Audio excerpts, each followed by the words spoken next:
India Legal presents Courts Roundup.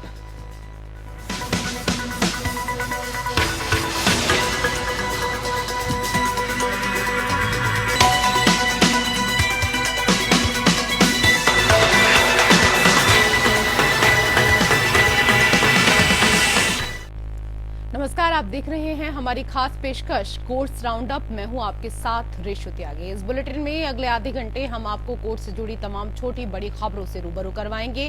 Court की कार्यवाही और सुप्रीम कोर्ट से लेकर हाई कोर्ट और लोअर कोर्ट तक के फैसलों को आपके सामने रखेंगे। लेकिन आगे बढ़ने से पहले एक नजर डाल लेते हैं हेडलाइंस पर।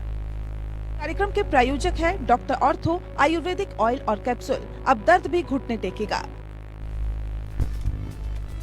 पीएमएलए कोर्ट में केजरीवाल पर सुनवाई के दौरान ईडी ने मांगी 10 दिन की रिमांड। कहा केजरीवाल घोटाले के मुख्य साजिशकर्ता। वहीं सुनवाई से पहले केजरीवाल ने सुप्रीम कोर्ट में गिरफ्तारी के खिलाफ याचिका वापस ली।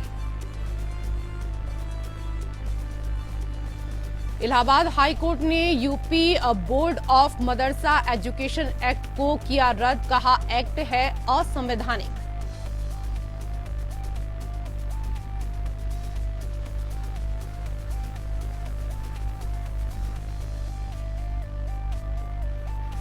एल्विश यादव को गौतम बुद्ध नगर एनडीपीएस कोर्ट से मिली बेल। और रेव पार्टियों में सांपों के जहर सप्लाई मामले में है आरोपी।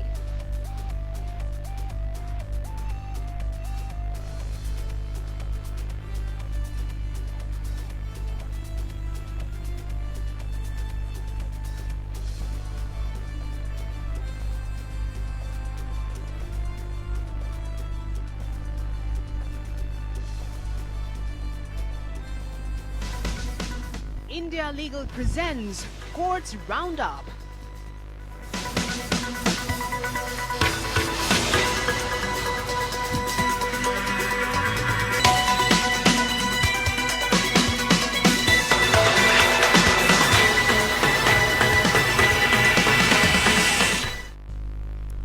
कोर्ट से जुड़ी खबरें अब विस्तार से। दिल्ली के कथित शराब नीति घोटाले में सीएम केजरीवाल की रिमांड पर पीएमएलए कोर्ट में सुनवाई हुई। ईडी ने अपनी दलील में कहा कि अरविंद केजरीवाल मुख्य साजिशकर्ता हैं। केजरीवाल ने दूसरे नेताओं के साथ मिलकर साजिश रची है। उन्हें रिमांड में लेकर पूछताछ करना जरूरी है। ईडी ने कहा कि केजरीवाल को अन्य से आमना सामना करवाना है, मनी ट्रेल की रिकवरी करनी है। इस रिमांड देने के लिए फिट केस है। ईडी ने 10 दिन की रिमांड मांगी है। वहीं केजरीवाल की तरफ से पेश वकील अभिषेक मनु सिंघवी ने रिमांड की मांग का कड़ा विरोध किया और कहा कि बिना तथ्य रिमांड नहीं मिलेगा। एजेंसी को केजरीवाल की गिरफ्तारी की क्या जरूरत है?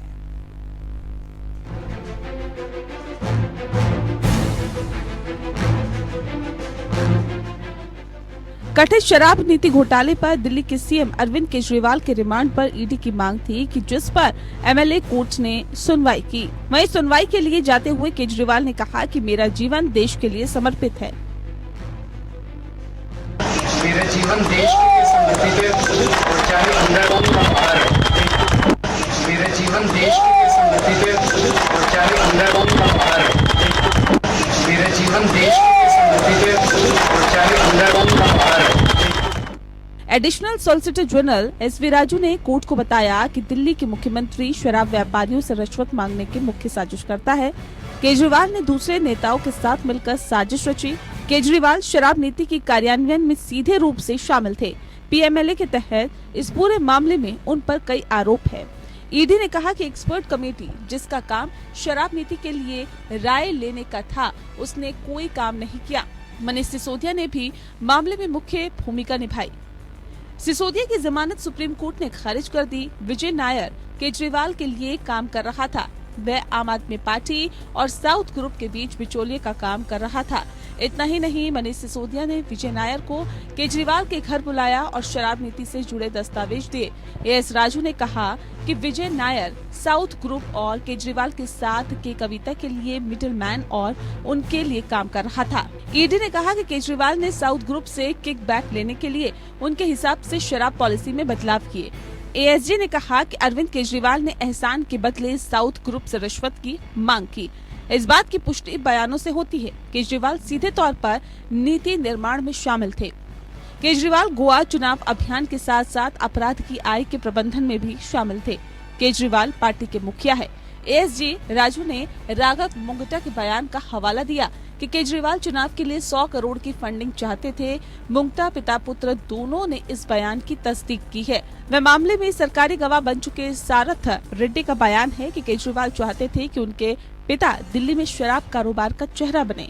उस बयान के मुताबिक केजरीवाल ने शरद रेड्डी को विजय नायर पर भरोसा रखने को कहा था। विजय नायर केजरीवाल का दाहिना हाथ है। वो केजरीवाल के लिए किकबैक इकट्ठा करता था, पॉलिसी लागू कराना और जो ना माने उसे धमकाने का काम करता था। एएसजी ने कहा कि अपराध की आय में न केवल वह 100 करोड़ रुपए की रिश्वत बल्कि रिश्वत देने वालों द्वारा कमाया गया मुनाफा भी शामिल है, जो 600 करोड़ रुपए से अधिक था। साउथ ग्रुप से मिले 45 करोड़ का इस्तेमाल आम आदमी पार्टी ने 2021 से 22 में गोवा कैंपेन में किया। एएसजी ने कहा कि सभी विक्रेताओं ने कुछ हद तक रिश्वत नकद भुगतान किया। हमारे पास चैट भी है जो इसकी पुष्टि करते हैं। अधिकांश विक्रेताओं ने अधिकतम सीमा तक नकद भुगतान किया। एएसजी राजू ने कहा कि एक सरकारी गवाह दिनेश अरोड़ा ने अपने बयान में खुलासा किया कि विजय नायर के निर्देश पर उसने 31 करोड़ रुपए दिए थे। एएसजी राजू ने कहा कि केजरीवाल का सारा काम विजय नायर ने किया और नकदी इकट्ठा करना और लोगों को धमकाना इसका काम था। एएसजी राजू ने कहा कि गोवा में हवाला के जरिए 44 करोड़ रुपए ट्रांसफर किए गए। एएसजी राजू ने कहा कि अरविंद केजरीवाल ने जानबूझकर संबंध की अवहेलना किया है। वे जांच में सहयोग नहीं कर रहे थे। उन्हें हिरासत में लेकर पूछताछ करना जरूरी है।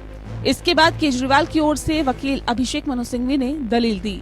सिंघवी ने ईडी के रिमांड का विरोध करते हुए कहा कि बिना तथ्य रिमांड नहीं मिलेगी। एजेंसी को केजरीवाल की गिरफ्तारी की क्या जरूरत? ईडी गिरफ्तारी का कारण बताए। उनके पास गिरफ्तार करने की शक्ति होने का मतलब ये नहीं कि आपके पास गिरफ्तार करने की अनिवार्यता है। सिंघवी ने कहा कि भारत के इतिहास में पहली बार किसी मौजूदा मुख्यमंत्री को गिरफ्तार किया गया है और उनकी पार्टी के पहले 4 नेताओं को गिरफ्तार किया गया। ऐसा लग रहा है कि जैसे पहला वोट डालने से पहले ही आपको नतीजे पता चल गए हो। सिंघवी ने कहा कि ईडी द्वारा लगातार वही 3-4 नामों का सहारा लिया जा रहा है। सभी मामलों में पैटर्न बिल्कुल एक जैसा ही है। ईडी का पूरा रिमांड आवेदन गिरफ्तारी नोट की कॉपी है। सिंघवी ने पूछा कि गिरफ्तारी का आधार क्या है। गवाहों के बयान। राजू का दिया हुआ बयान दर्ज है जिसमें उन्होंने कहा कि हमें केजरीवाल की हिरासत की जरूरत नहीं है। ईडी का अब ये नया तरीका है कि पहले गिरफ्तार करो, फिर उनको सरकारी गवाह बनाकर मनमाफिक बयान ले लिया जाए और इसके बदले उनको जमानत दे दी जाए। सिंघवी ने कहा कि आम आदमी पार्टी के सभी नेता जेल में हैं। चुनाव नजदीक है, इससे संविधान की मूल संरचना प्रभावित होती है। इसका असर लोकतंत्र पर पड़ता है और लोकतंत्र में समान अवसर होने चाहिए। केजरीवाल को गिरफ्तार करने की कोई जरूरत नहीं है। सिंघवी ने कहा कि जांच में शामिल अब तक 50% लोगों ने केजरीवाल का नाम नहीं लिया, जबकि 82% लोगों ने केजरीवाल के साथ किसी डीलिंग का कोई जिक्र नहीं किया। सिंघवी ने कहा कि जब दिल्ली हाईकोर्ट के संबंध को चुनौती दी गई तो ईडी ने समय मांगा और अगले दिन केजरीवाल ने गिरफ्तारी के संरक्षण मांगा। उस पर ईडी ने जवाब देने के लिए समय मांगा और उसके कुछ ही देर बाद केजरीवाल को गिरफ्तार करने पहुंच गए। वहीं कल दिल्ली हाईकोर्ट में ईडी ने कहा कि हम केजरीवाल को उनकी निजी हैसियत से बुला रहे हैं। ईडी आज उन्हें पार्टी का कर्ता धर्ता बता रही है और कोर्ट के सामने इस बाबत बहुत सारी सामग्री कोर्ट में पेश कर दी गई। Bureau report.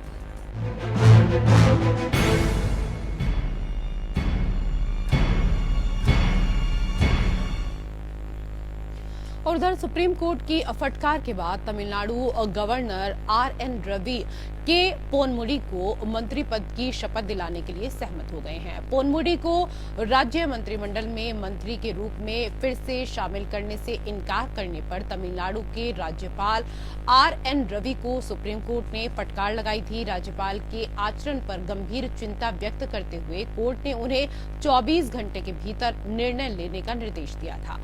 फैसले में कहा गया कि रवि सुप्रीम कोर्ट की अवहेलना कर रहे हैं।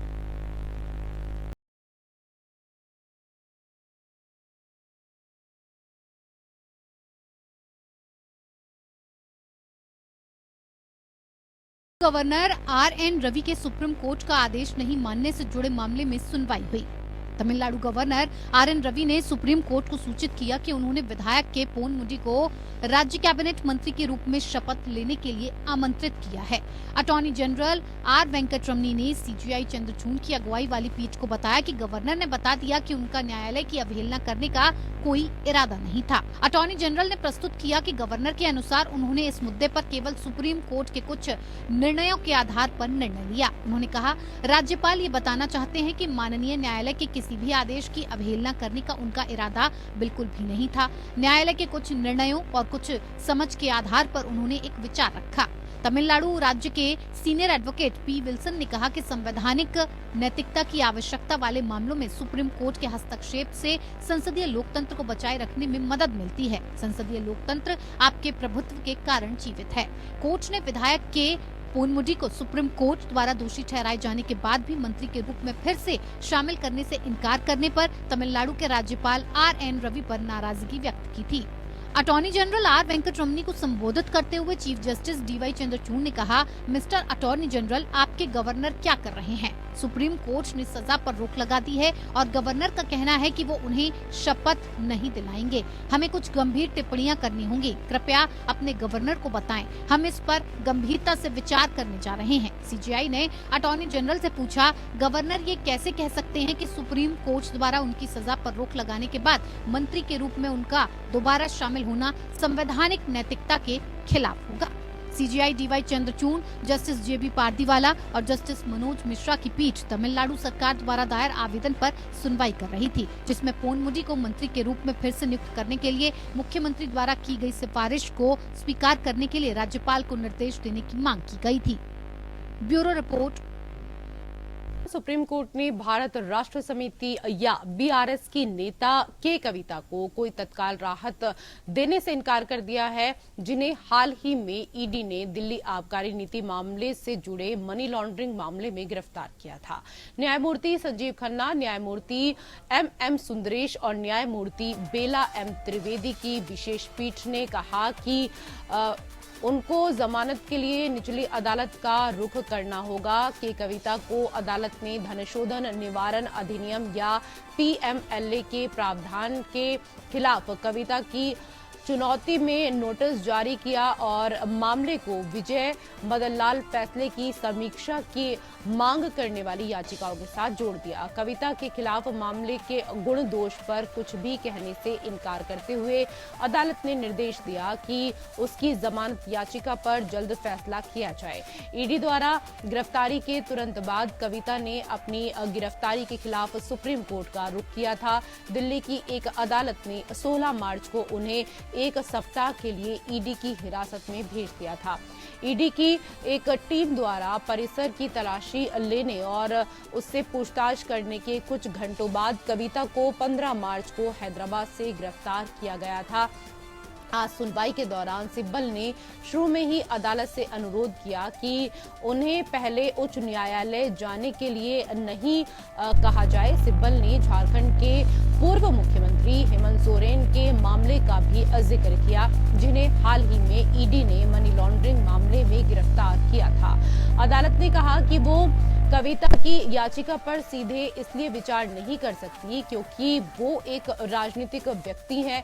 सिब्बल ने तब कहा कि ईडी के समन के खिलाफ शीर्ष अदालत के समक्ष उनके मामले में दिए गए बयान के अनुसार वो अभी तक एक आरोपी के चरित्र में भी नहीं है। हालांकि अदालत आश्वस्त नहीं थी कि केवल पीएमएलए के प्रावधानों के खिलाफ चुनौती के संबंध में नोटिस जारी किया। अदालत द्वारा आदेश लिखवाए जाने के बाद सिब्बल ने कहा, उन्होंने कहा, जब इस न्यायालय का इतिहास लिखा जाएगा तब यह दौर सुनहरा नहीं होगा। अगर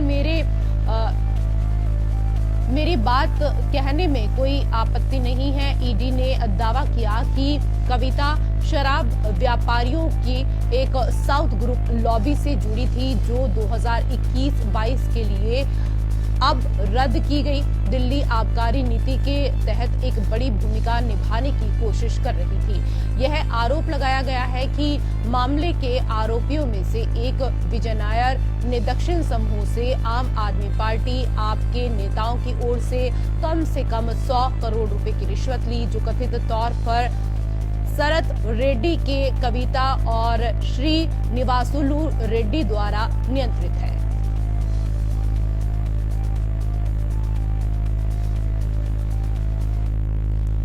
उधर यूपी मदरसा शिक्षा कानून पर इलाहाबाद हाईकोर्ट का बड़ा फैसला आया है। अदालत ने उत्तर प्रदेश मदरसा एजुकेशन एक्ट 2004 को असंवैधानिक बताया है।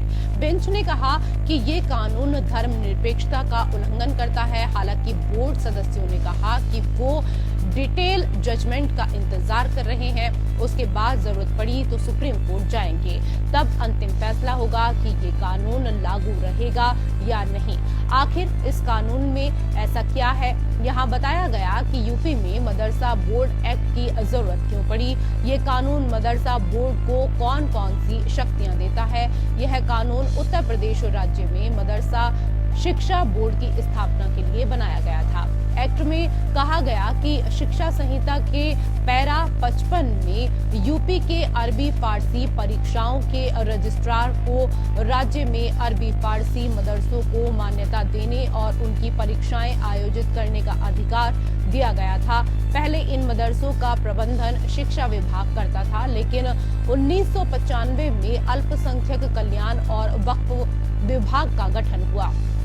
उसके बाद मदरसों से जुड़े सभी कार्य उत्तर प्रदेश शिक्षा विभाग से हटाकर अल्पसंख्यक कल्याण विभाग के अधीन कर दिए गए। पहले अरबी फारसी मदरसों का संचालन 1987 के अरबी फारसी मदरसा नियमों के तहत किया जाता था, लेकिन ये नियम किसी अधिनियम के अंतर्गत नहीं बनाए गए थे। इसलिए इन नियमों के तहत मदरसों को चलाने में कई दिक्कतें आती थी। इन दिक्कतों को दूर करने, मदरसों के स्तर में सुधार लाने और वहां पढ़ने वाले छात्रों को बेहतर शिक्षा सुविधा उपलब्ध कराने के लिए राज्य में मदरसा शिक्षा बोर्ड की स्थापना करने और उससे जुड़े मामलों को विधि पूर्वक लागू करने के लिए एक कानून बनाने का फैसला किया गया।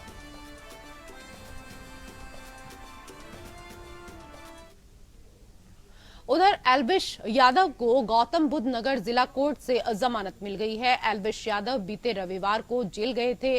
वो अगले दिन सोमवार को गौतम बुद्ध नगर कोर्ट में पेश होने वाले थे, लेकिन उससे पहले वकीलों ने हड़ताल कर दी। लंबी हड़ताल के बाद शुक्रवार को सुनवाई हुई, जिसमें एल्विश यादव को जमानत मिल गई है। जिला न्यायालय में गुरुवार को भी एल्विश यादव की जमानत याचिका पर सुनवाई नहीं हो पाई थी। पुलिस द्वारा धाराएं बढ़ाने की वजह से ऐसा हुआ। न्यायालय ने सुनवाई के लिए शुक्रवार की तिथि निर्धारित की थी। सेक्टर 20 थाना पुलिस ने रविवार को एल्विश यादव को सांपों की तस्करी के मामले में गिरफ्तार किया, जहां पर डीसीपी, एसीपी और थाना प्रभारी एल्विश यादव से पूछताछ कर रहे हैं। रिपोर्ट में सांपों की तस्वीर का मामला सही साबित हुआ था, जिसके बाद पुलिस हरकत में आई। रविवार को एल्विश यादव को हिरासत में ले लिया गया।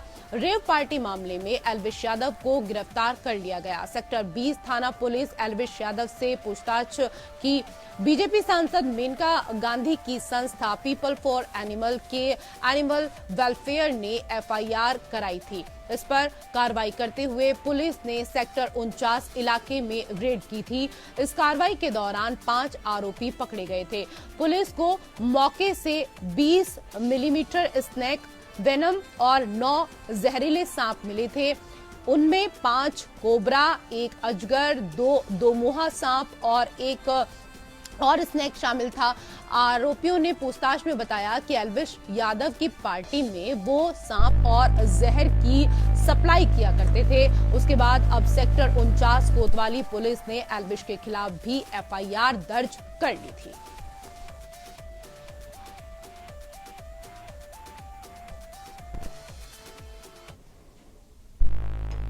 और फिलहाल कोर्ट से जुड़ी खबरों में मेरे साथ इतना ही। नमस्कार। India Legal presents Courts Roundup.